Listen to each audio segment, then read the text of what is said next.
Sadly, my wife, whose family came from Germany, was raised as I was, coming from an Italian family, where we did not learn the language of our grandparents or even our parents so that we would fit in. Therefore, I don't understand a word of German other than good morning. So, okay. Let me begin with one observation. I want to define at the beginning political Islam and how it developed. The fact is, when I went to graduate school in the late 60s or early 70s, if you're good with your math, you'll realize I'm probably the oldest person in this room. Islam was invisible. We had Muslims, but it was invisible in that people were identified by the country they came from. So you'd say somebody's Lebanese or Syrian.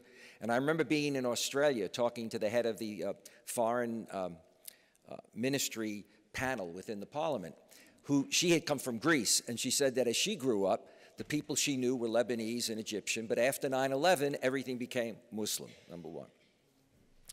Two, what to do as analysts and experts after the Iranian Revolution, when in fact that put on everybody's map, certainly, the fact that there was Iran, there was a religion called Islam, etc. So what to do to describe the political activist? First it was Islamic fundamentalism, then it became Islamists, then it became Islamic activists, and at a certain point, certainly in the US government, and I think the US government may have led the way, I'm not really sure about this, the decision was to say political Islam, meaning Islam as it exists in politics. In other words, that's what they were talking about. And it didn't mean necessarily extremism or terrorism. What it meant was Islam as in politics, both mainstream and extremist, whether we were talking about governments in the Muslim world, whether we were talking about movements or organizations. The distinction was simply that this was Islam in politics, and then you had to distinguish between mainstream and extremist. Sadly, that distinction has disappeared in too many countries. And so, as a presidential candidate, Donald Trump said, Islam hates us. And when asked, do you mean radical Islam? He said, Islam hates us.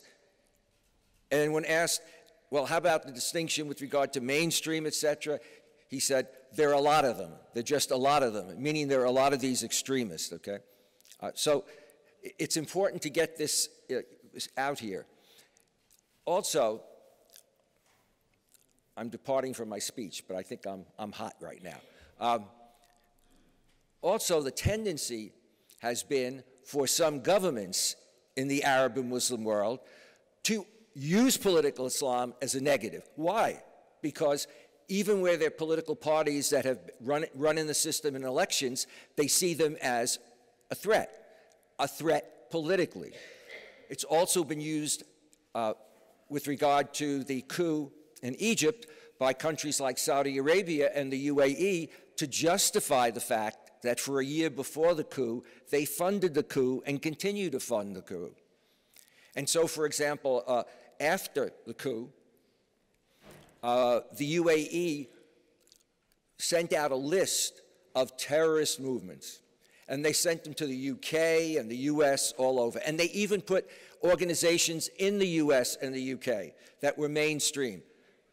After a week, both President Obama at the time and also the leader in the UK basically said, these organizations in our country, you know, they're not extremist. You know, in other words, we followed them, we've looked at them, etc.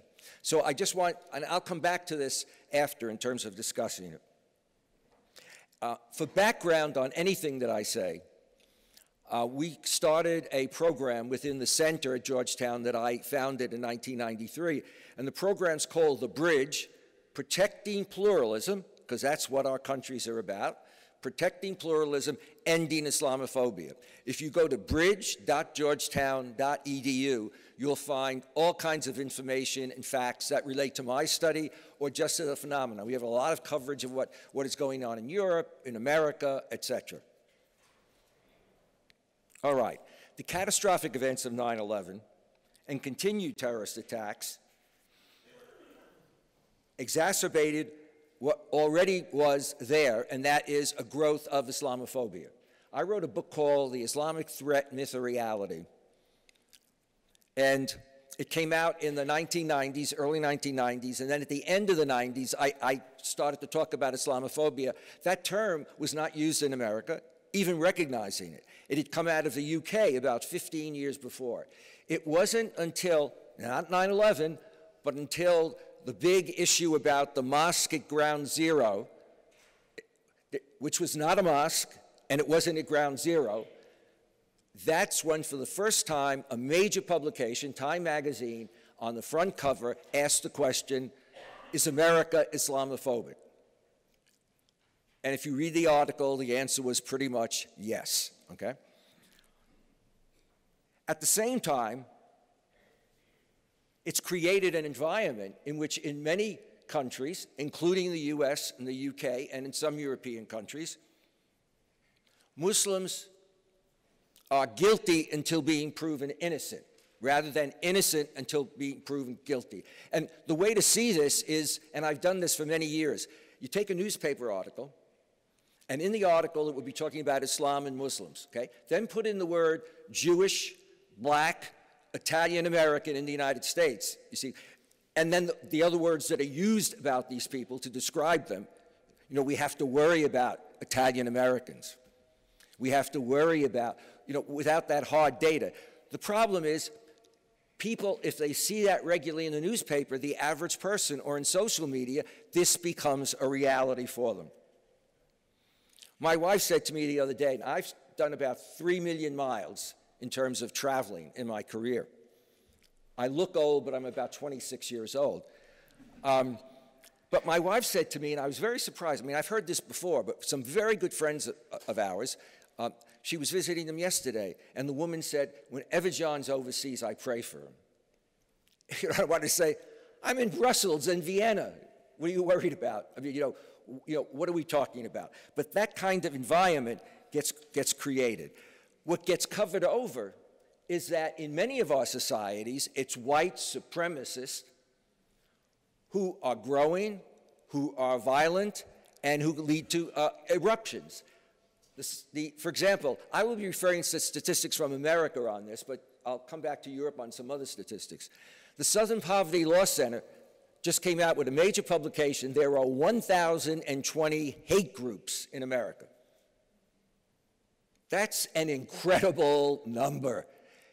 And if you talk to people in the FBI or government, they will say in recent years, the major threat is from the white supremacist groups. In the UK, after the attacks at Christchurch, the number of attacks across Britain went up 593%. Look at The Guardian, the British publication today. It refers to a study, and there are other studies of this. But that doesn't really get taken. When that occurred, Christchurch, President Trump made some general statements like, it's too bad, anything we can do. But he also made a statement that sometimes they didn't refer to, which was in passing. He in a sense, declined to say that this was an issue. Just as when we had Charlottesville, it was, well, they're just a few people. You know, the neo-Nazis and others, they're really not that much of a threat. Well, why? Because among other things, that's a segment that winds up supporting him. In fact, many of them after the election took it as a great victory, and in some cases, when they committed an act of violence against Muslims or immigrants, they actually referred to the president's name. I'm not saying that President Trump was responsible for this, okay? But I think that one has to realize where we're coming from. Now, how did this attitude get spread so widely? We're going to have a talk on the media. I was going to say a wonderful talk, but the problem is Trump always says wonderful, wonderful. So if I say it, it'll undermine the speaker. You know, anything, he'll say, that was wonderful. Just like he says, you know, I love you to the audience, you love me, he says, you know, and we all love whatever, okay? So I'll be careful about that language. But I do want to refer to just some brief data. Now, this data comes from an organization called Media Tenor, T-E-N-O-R. And it is a major organization based in Switzerland. But I think I know the CEO. I think his plans are to move to Vienna, actually. He's been telling me this for the last couple of years. So I asked him if he had moved yet, but not. I think he's still working that out with his wife. We all know where the dominant force can be at times. I've been married 54 years, so it's, now you add that in and you can really, and before that I was in a monastery for 10 years. Now you can really realize I'm not even alive. I must have died 10 years ago. So let's take a look at the media briefly. Media Tenor did a study of 975,000 pieces of media from Europe and America, 975,000 pieces from 2001 to 2011, and looked for where are Muslims here and how are they described. In 2001, they found that of the Muslim coverage, 2% was on extremism, 0.1% on the vast number of Muslims. 2011, the 2% goes up to 25%, and the vast majority of Muslims are still covered by 0.1%. Think about that gap. It gets worse. In its study that came out in 2016, it discovered that 9 out of 10 stories in the European and American media it was looking at, 9 out of 10 were about extremism. Even mainstream Islam was kind of fudged around 50%. There's a way to do that. You know, you can be talking about mainstream Muslims, but then you can work in things that make it sound like, well, they have these curious beliefs, etc. You know. Well, I shouldn't tell you this story, but I will. There was a trial in America about 15 or 20 years ago, and it was it had to do with the Scientologists, a group, and it was in Boston, which is a very Italian-American Catholic area. So one of the experts brought forward to defend Scientologists' rights to believe was a former Jesuit priest, and the first Jesuit, I think, to get a PhD at Harvard, in which he said, with regard to the Scientologists and the question about, is this really science and does it really make sense? He said, let me tell you about a group. He said, there's another group that we know of, and he didn't mention the group. He said, it's a group that actually believes that when it takes bread and wine, it is receiving the body and blood of its founder. The judge backed away. And so that Scientologists were not found guilty of what they were accused of, okay?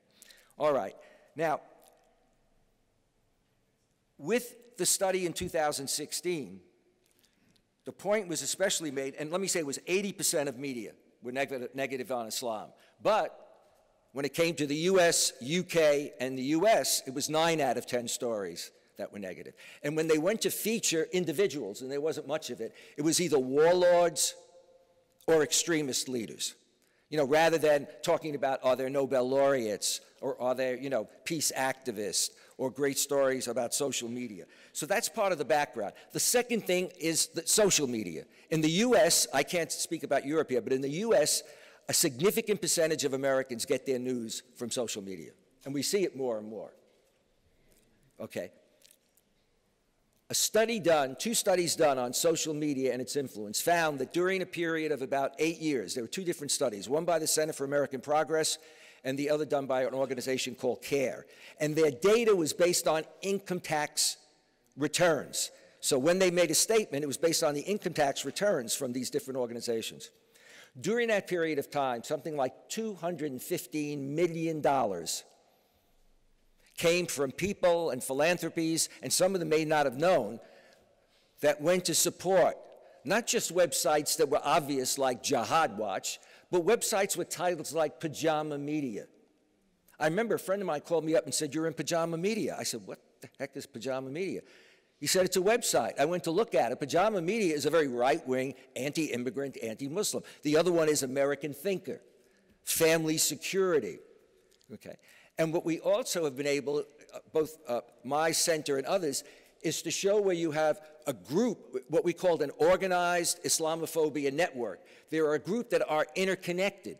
So, for example, You write a story about me, and then she, on her website, writes the same story, only changes the title and maybe the first 2 sentences, and then so-and-so does, and therefore when somebody goes to look up an issue, it's like, oh my God. I remember a lawyer, we were discussing politics, my wife and I were doing our will years ago. Thank God we haven't had anybody to use that will. It will be a while before that happens. But he said, I really enjoyed talking to you, and I look forward to the next time we come. And when I left, I looked at him and said, I know if you're smart, you'll Google me. I said, be prepared for a surprise. So I came in the next time, and he said, wow. And I knew it, And so you've got all the positive stuff, but you've also got these stories where, so-and-so supports terrorists, or so-and-so laundered money, or, whatever. It is in that context, with that influence of social media, you can understand when people get on social media, if they go to the kind of websites I'm talking about that have these, it sounds intelligent, like, family security, unless they know who's behind it, they don't know what they're getting. A significant influence in the United States in terms of the growth of Islamophobia has also been seen in our presidential elections. President Obama in 2008 and 2012, and Trump 2016. Remember that when President Obama ran in 2008, a businessman named Donald Trump said the whole birther issue. He's really not American. He was actually born Muslim, born overseas. And that Americans picked that up, and there are still people who buy that birth. The other thing he said was that he would give, I forget now, $1 or $5 million if Obama, I think he said, if Obama would release his academic record at Harvard. Obama was not only admitted to Harvard Law School, he was on the law review. To be on the law review means you're among the very top. But clearly, this wasn't what was going to believe. Now, the sensitivity of the Obama administration, okay, now Obama came from an African-American / Muslim background, okay, but they were so sensitive that in 2006, when he was running and was in Dearborn, a group of young people, they took a picture, and then his people tried to move out of the picture to the sides the young women who were wearing the hijab. It's part of our fixation. A woman covers her head, that's an issue. A woman has a skirt up to her hips, that's no problem in terms of our wanting to legislate on this stuff. And the president did not go to an American mosque until when? His last year in office, his 8th year in office. He went to a mosque in Cairo to deliver a speech. He went to a mosque in Indonesia. That's a level of sensitivity. Also in America, where we have American Muslims have a very high rate of education. They're second to American Jews in terms of excellence in education, both men and women. Economically, they're in all the professions, from local workers to presidents of universities, to lawyers, doctors. I mean, some of the largest, for example, one of the largest medical associations of physicians is Pakistani Americans. I mean, really one of the largest. I speak at a lot of Muslim events, fundraisers, and one time I wasn't feeling well, and my wife was a bit concerned. I said, don't worry about it.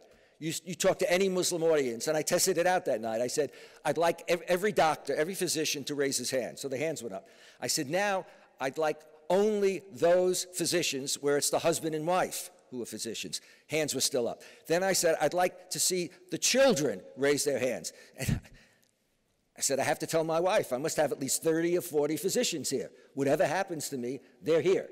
Okay? That level of integration is not really seen through media, and so what we discover, I was associated with the Gallup organization, people who really have gotten to know a Muslim, let alone some Muslims, I mean get to know them, okay, are far less prejudiced than people who never have or who may see somebody, but never really get to know them well.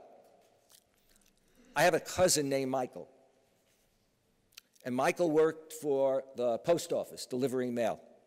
But I heard that he had gotten in trouble in his job. And so I said, what happened, Mike? This gives you the cultural side. And my cousin Michael came from Brooklyn, from an Italian neighborhood, and pretty much that's who he knew. He was working with a Hindu who didn't eat meat, and he really liked him. And so he'd always say, here, eat half my sandwich.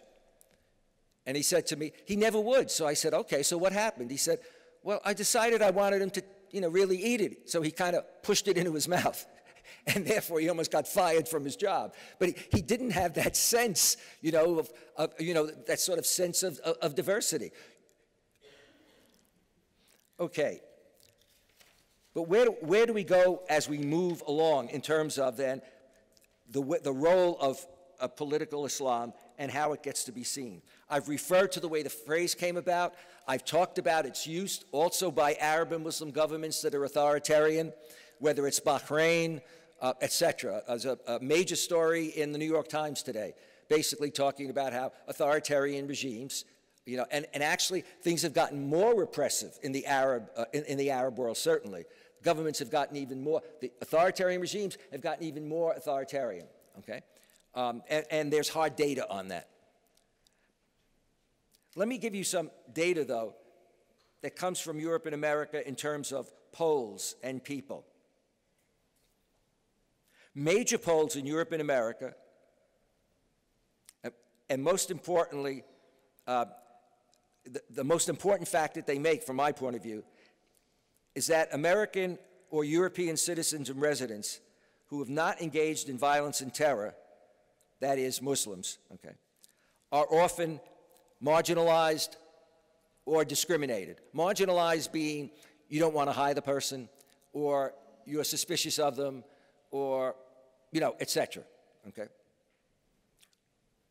Yet, when we actually look at data from Gallup and Pew, the Gallup surveys were over 5 years of almost all countries in the world, about 200 countries. Within that were 35 to 40 Muslim countries.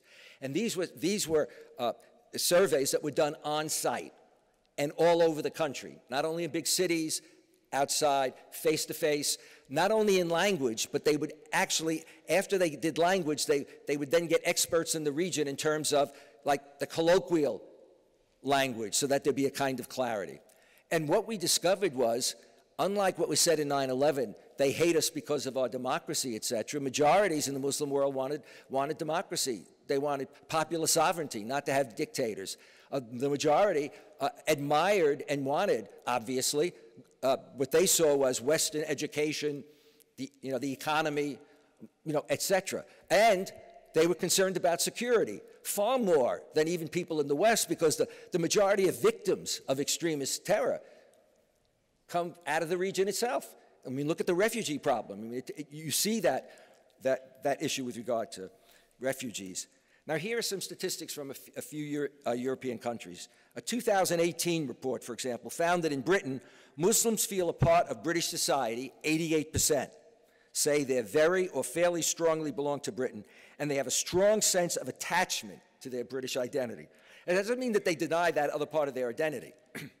I have an enormously, and my brothers, strong attachment. I always describe myself as Italian-American. Now, some of my friends will just say, no, we're just American, we have an Italian background. I always say Italian, but I'm first and foremost an American. It's just reality. In fact, my youngest brother, who has 5 boys, tried to become an Italian citizen just to have a second, and the consul general in New York said, why would you want to do that? You're an American, you have a passport. I mean, he was trying to discourage him. It was like, it's a waste of time for you to go through all the paperwork. Okay. What they discovered also is that Muslims have a strong sense of commonality with other Britons, which is even higher among, obviously, Muslims with UK educations. That is that generation that gets an education. They become even more integrated. In my family, my grandmother at home only spoke Italian. My parents spoke English, and it was flawless, okay? But they had very much Italian also.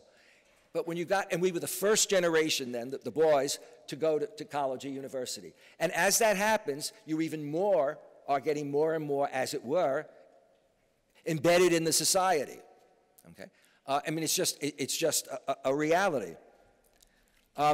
When we take a look at a survey that had to do with France, Muslims living in France feel a stronger attachment to their country than they do in much of Europe, despite experiencing high levels of discrimination. But the parents' generation and the grandparents' generation feel stronger than the youngest generation because there are a fair number of young Muslims who have had problems with not being integrated, not that they wouldn't want to be, more in the society in terms of good education, jobs, etc. There was, after one of the attacks that occurred in France, but it wasn't one of the attacks, it was a suburb where you had French Arabs were, rebelling, okay, carrying out. You actually then had a Paris-based minister who dealt with areas like education admit that this group in the periphery, okay, really their schools were not as good as any place else. That also there was a problem that if you wanted to get a job, the transportation, public transportation, wasn't good enough to get there. And if you got there because you didn't have that good an education, you couldn't get a job. So you wind up then with a couple of generations that can be in that situation. Let's see, okay. Muslims in the EU of 15 EU member states scored 4th in terms of positive attitudes towards their country. Among the other 14 countries surveyed, the level of attachment is highest among Muslims surveyed in Finland, Sweden, the United Kingdom, France, and Belgium. And just one set in terms of Germany. I want to make sure I stay within the time so we can have a question and answer. I often say to people I was trained by Gaddafi and the sort of my favorite ruler in Cuba, I smoke Cohiba cigars when I can. Smoking's bad for you, and I only do it occasionally. But these guys were known, and Nasser in Egypt, for like these 4-hour lectures. So when I lecture often in some countries, but not when I'm going to have a language issue, I will often say to people, don't worry, they'll be serving lunch while I'm speaking. So we'll continue to go on. But today I'll try to stay within that so we can have a question and answer period. According to a study by the Federal Office of Migration and Refugees in Germany, Islamic communities are promoting a sense of fellowship. Almost all go well beyond just religious services and help migrants negotiate Germany's bureaucracy and offer tutoring and help with homework. According to a 2012 study of the Islamic community life in Germany, the survey found that Islamic communities are important points of contact for integrating Muslims. That's obvious. One of the issues when people talk about combating violent extremism is the fact that too often things get marginalized. Violent extremists, Al-Qaeda and ISIS, the primary causes are political, social, and economic. Look at the New York Times, there's a very good piece on that. Okay. Religion gets used to mobilize and legitimate. And the best case, if you don't believe it, is go look up on CNN's interview with bin Laden. The whole first page or two reads like it could have been written by anybody, including many academics, about the conditions in the region, the problems with the nature of governments, the problems with repression, the concern about Palestine and Israel. So you had him saying all that. But then the next stage becomes, in effect, what you do is he lays the groundwork for, see how we're being victimized, see how we're oppressed. And then moves to say, we have to fight against this injustice. In other words, he doesn't say, come join my terrorist groups. It's, let's fight against that injustice, and then use religion to legitimate. One of the examples I often give is whether you're talking about Mao Zedong, whether you're talking about some of the old style, extremists or terrorist groups, or you're talking about mainstream government leaders, particularly, let's say, in the U.S., Clinton or Bush or whatever.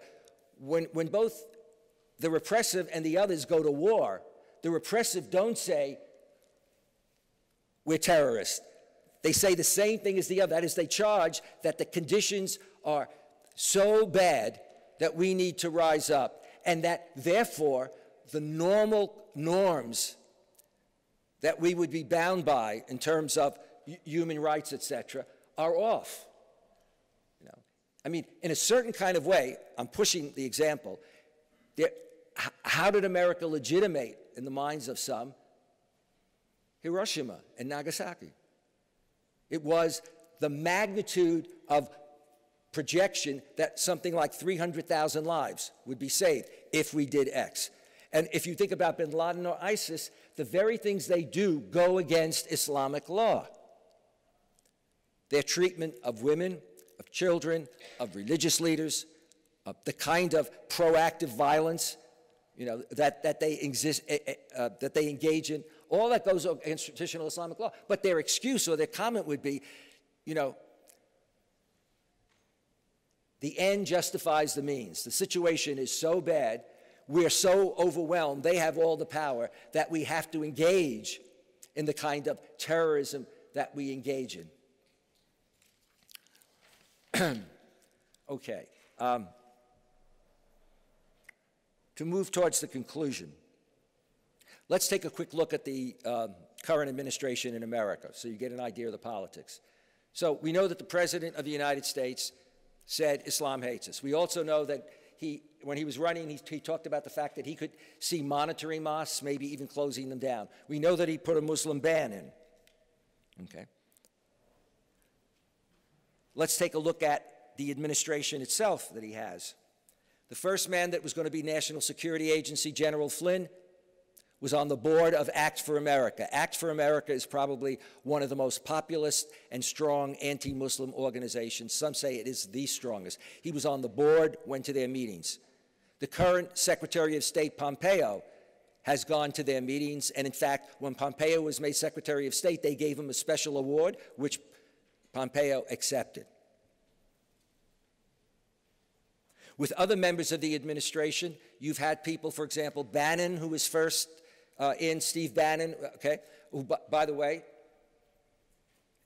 to my horror, he was a Georgetown graduate, not only Georgetown, but the School of Foreign Service. He could have been one of my students. No, it was a long time ago when he did it. But Bannon actually believes that there should be a clash of civilizations between the West, that there needs to be a cleansing process. You had that kind of person who initially had a tremendous influence. When you actually then take a look at it, if you've got people like that, as well as some others in the administration and some of their advisors, are people who say that Islam is just a political ideology. It's not a religion. And that it's a political ideology that's dangerous, you see. But if you say Islam is just a political ideology, then you're saying everybody either is radicalized or, as Acts for America's founder will say, no, there are Muslims that aren't terrorists, but if they're really good Muslims, they're more capable of being recruited, to be terrorists. With regard to the Muslim ban, Uri Friedman, who looked at the countries that were on the list, and this is true, but this is just a particular person who wrote about it, said the following: it's a phantom menace. It doesn't really exist. Nationals of the 7 countries singled out by Trump have killed 0 people in terrorist attacks on U.S. soil between 1975 and 2015. And then he went on to say, over the last 4 decades, 20 out of 3.25 million refugees, he means all kinds of refugees, 20 out of 3.25 million refugees that were welcomed to the U.S. have been convicted of attempting or committing terrorism on U.S. soil. Only 3 Americans have been killed in those attacks by these refugees, and all of them were Cuban Americans. So there's a disjunction between the reality and where people see things coming out. And what that leads me to say is that, we, it seems to me, are challenged in the West to deal with the reality of extremism and terrorism, but we have to deal with it realistically. It's a fraction of a fraction of a fraction in terms of the terrorists and their influence. Most of these groups are very small. They do commit actions, and in this kind of world in which we have the ability of somebody to have a bomb, etc., it's something you have to be concerned about, but you don't brushstroke the whole group. I grew up as an Italian American, and people would freely ask me, do you live in a mafia neighborhood? The idea was all Italians were mafia. If you watch TV, it was mafia who were the bad guys. And if they weren't identified as Italian and mafia, they were people who looked a lot like me. You know, kind of dark-skinned. Also, in some cases, if the mother was from Sicily, the nose, you know, etc. And they also would be seen as violent and slapping women around, etc.